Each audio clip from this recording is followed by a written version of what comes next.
Hey y'all, thanks for joining me here for my lovely fireside divination chats.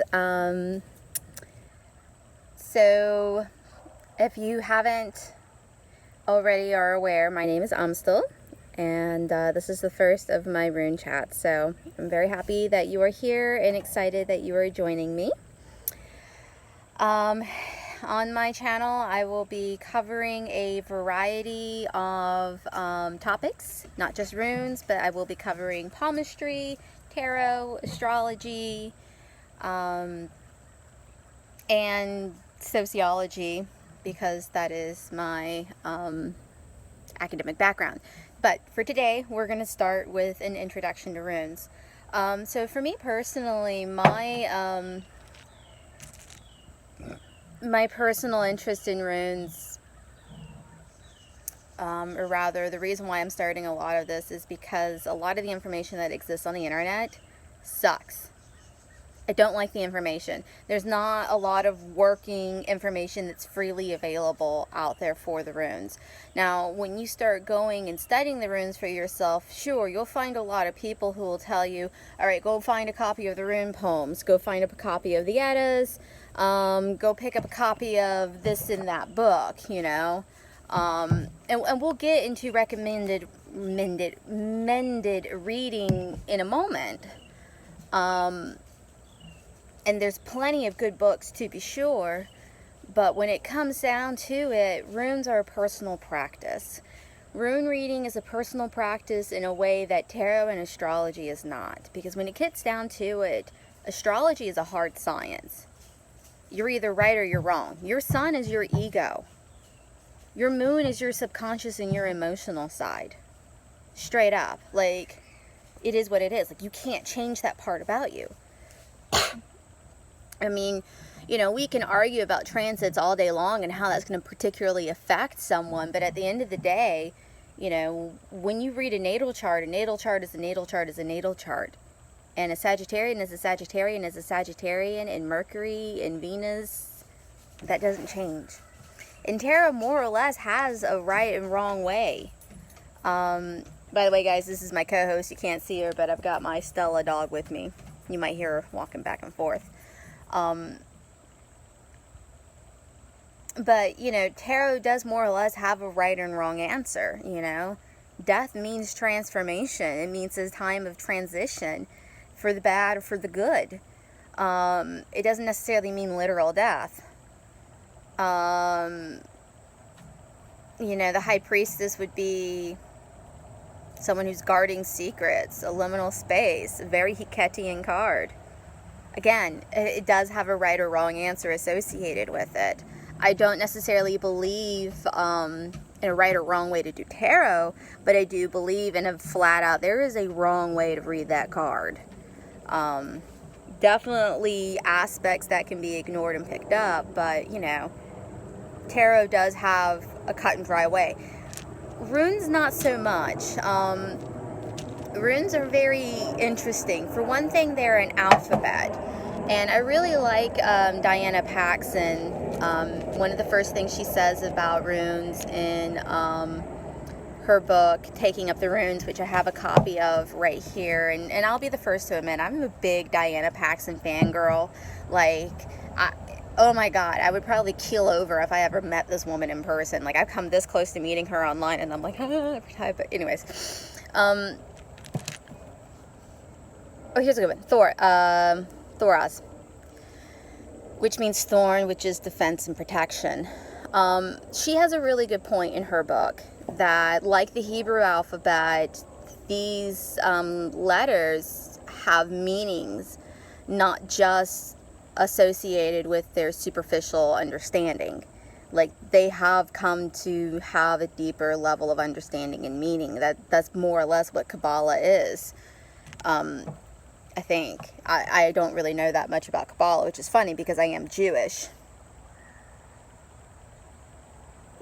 So, anyways, guys, please pull up a glass of mead, a glass of wine, a beer, maybe a a non-alcoholic beer or wine or soft drink of your choice, maybe a LaCroix, I don't judge, whatever. Either way, sit down, have a chat with me, because we are about to seriously get into some awesome discussion. So the first place I'm going to start with is a brief overview, because this is just going to be my introduction to the topic. Where I'm going to start, where we're going to go, and then in the following chats is going to be a lot of my personal philosophy and understanding of this alphabet. And I'm really looking forward to hoping that this is going to be an open dialogue and listening and learning from a lot of you guys as well. So the first place we're going to start is actually not here, and not here, and not here. All right, this is my room bag for those of you who don't know, or haven't figured that out. We're going to start here. This is actually a sociology textbook that I used when I was working on my sociology degree out of UNCC, which is the University of North Carolina at Charlotte. My minor is in women and gender studies. I am very proud of my degree in sociology. I'm one of the few women in my family that does have a degree. And god damn it, I spent a lot of time, energy, and thousands of dollars on it, and fuck it, I'm going to use it. So, to my point, runes are a very personal practice in a way that tarot and astrology are not. They're very fluid. And so, one of the things that I had to really consider is, as I was working on how I'm going to contribute, what angle am I going to put my voice out there? Is it going to be historical? Is it going to be an anthropology? Is it going to be a mythological? Is it going to be a linguistic? No, mine's going to be a sociological position. Why? Because that's what I am. I'm a sociologist. I'm borderline autistic, and I do mean that. Like, I might be autistic, but for sure I'm ADD. And so I want to bring that perspective there, because I'm constantly analyzing society and people. It is one of the things that absolutely fascinates me beyond all measure and belief. So here we are. And we're not going to start with just any place in sociology theory. We're going to specifically start with collective representation and Emile Durkheim. I am an Emile Durkheim fangirl. Durkheim is definitely one of the founding fathers of sociology, and is actually one of the godfathers of social research. He had the first academic study of any social science. He did the first study on suicide, believe it or not. He did the first social science research study, and it was on suicide, and I want to say that was back in like the late 1800s, early 1900s. This is very, very recent. I knew people who studied under Durkheim. All right, that's how recent this is. Oh, I met him. I studied underneath him. Yeah, I'm only third generation. That's how new this science is. So sociology gets a bad rap, but try not to get distracted here, and I apologize. I did take my medication today. But what we're going to start with is collective representation. Durkheim, as he got older, really started trying to pin down what is culture. And even sociologists really have a struggle of what is culture. Culture is not something we can really identify. We can't really articulate it, but we know it when we see it. As a child, does America have a culture? Really, does it? But now it's like, oh no, Americans totally have a culture. Like, we have our own culture. I used to think places like China have culture. Like, well, yeah, look at China. They have their own culture. You look at America. No. Which is ignorant and naive, but also, looking back on it, incredibly racist. But as a 5-year-old child growing up in backwoods North Carolina, I had no other understanding, just what PBS showed me. So collective representation is literally the most mind-blowing concept in sociology, in my opinion. And what it is it's literally a catalog of symbols and objects that take on meaning and understanding, and it expands upon them.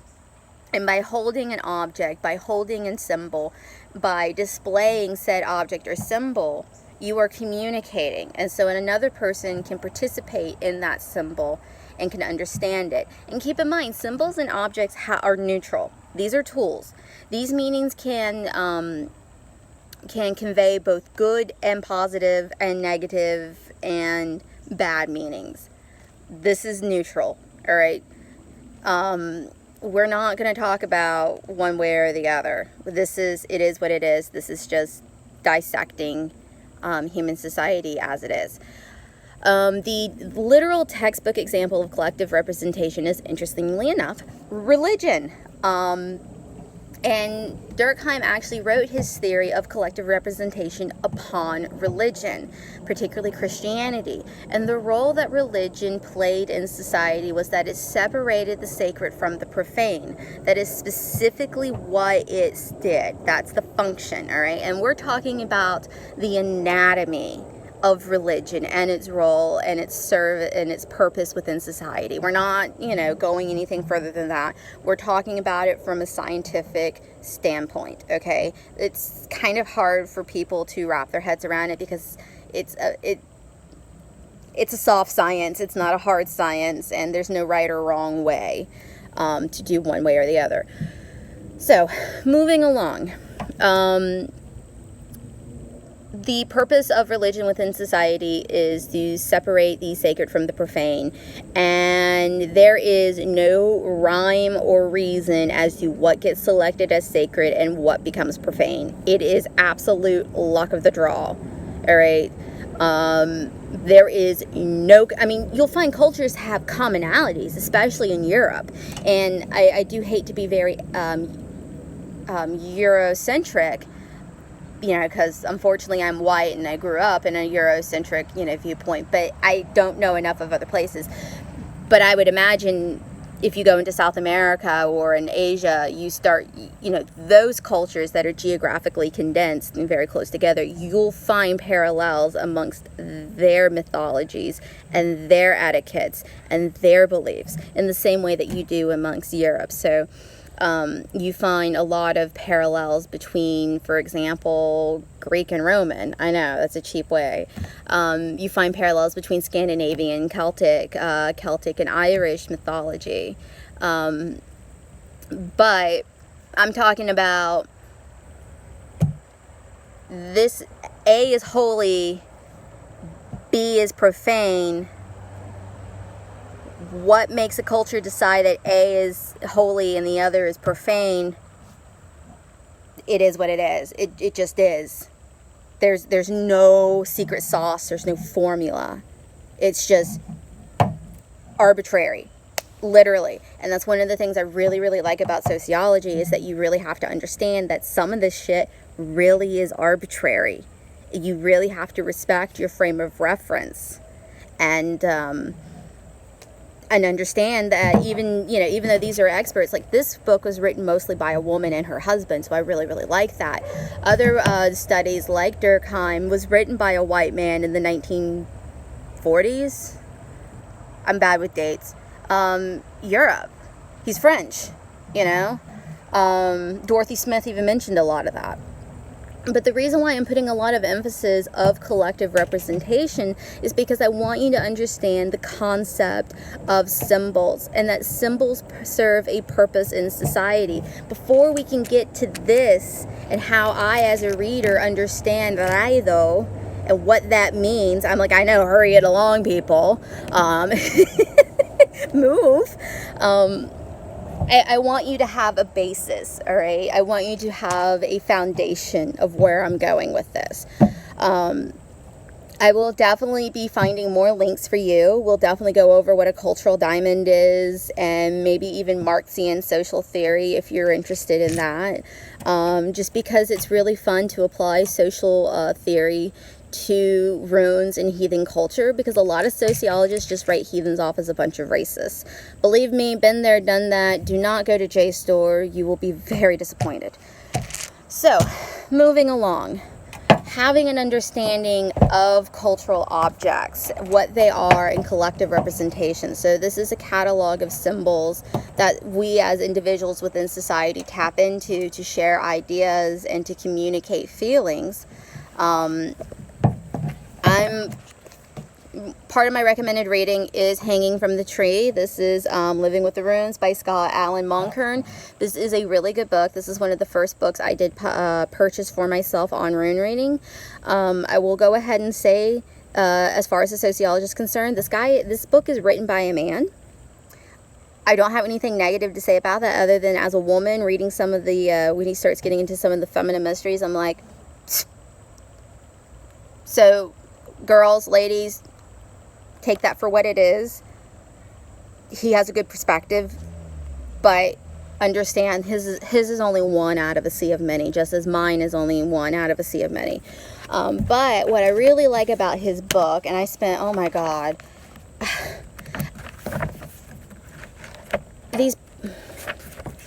I went berserk today trying to find copies of these original poems, and I couldn't find them online. Now, I did manage to stumble upon a copy of a modern translation of the Anglo Saxon, which is very new, like we're talking in the past couple of years, and it is free for access. It's from the Rudiger's, the Anglo Saxon Narrative Poetry Project, and they have the Anglo Saxon Rune Poem available for free online.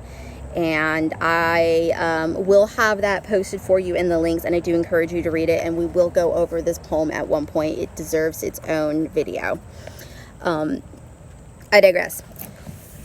But these poems in and of themselves are cultural objects, and when you first start reading them, when you first start getting into the study of runes, you are pointed first here. And historically speaking, these were mnemonic devices. These were idioms that were taught through society. Many historians believe that these were devices used to teach people to remember the sounds and the names and the phonetic value, the linguistics of this alphabet. It's not exactly... it's kind of like the modern English equivalent of A, B, C, D, E, F, G. You know, that song you learned in preschool. It's that equivalent. Or historically a horn book of some sort. And be like, ooh, what does this tell us about this meaning? Ooh, you know. That's why I like moving on to Diana Paxson. Trying to find it where it is in here. This is her book, Taking Up the Runes. I really, really, really, really, really like this book.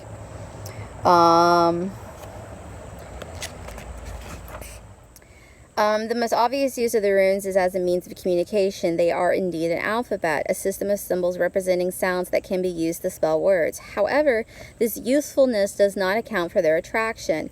The Latin alphabet succeeded in becoming the medium of global communication, even though, or perhaps because its letters never acquired sacred significance.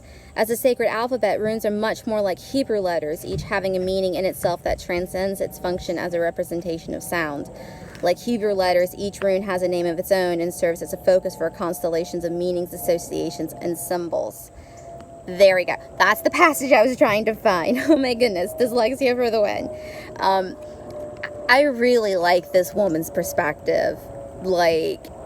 And it can be really dry sometimes trying to digest a lot of what she has to say, but it is so thoroughly researched. It's like listening to one of my professors lecture me, and I adore it.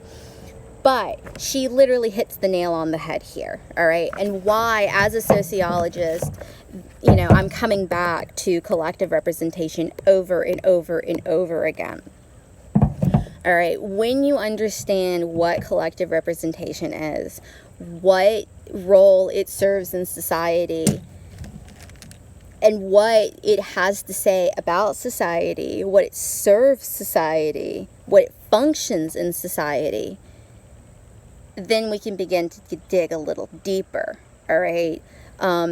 Just like tarot is the monomyth and is collective consciousness. My whole overarching thesis here, hypothesis, is that runes are a symbol of collective representation, which is funny because this is manas, I think. No, this is awas. I'm dyslexic, gal.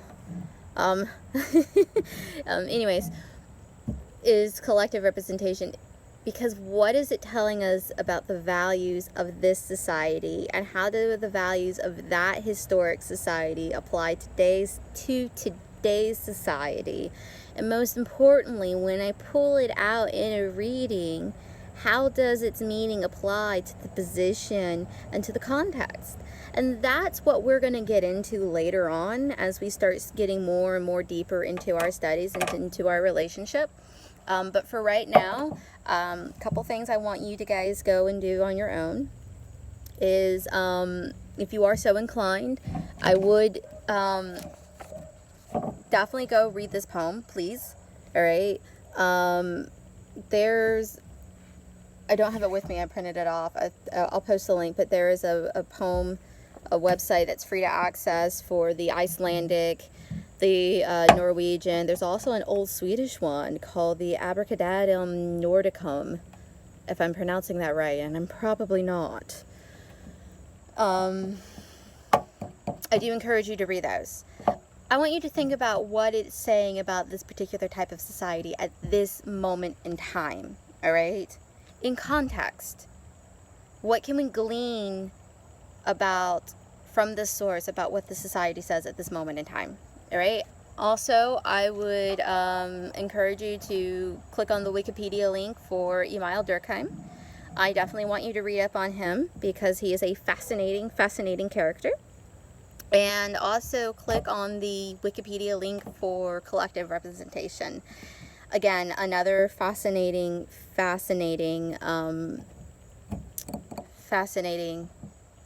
topic, and something as a sociologist I could never get out of my head. A couple other things, if you are so inclined, nice to have but not necessarily required.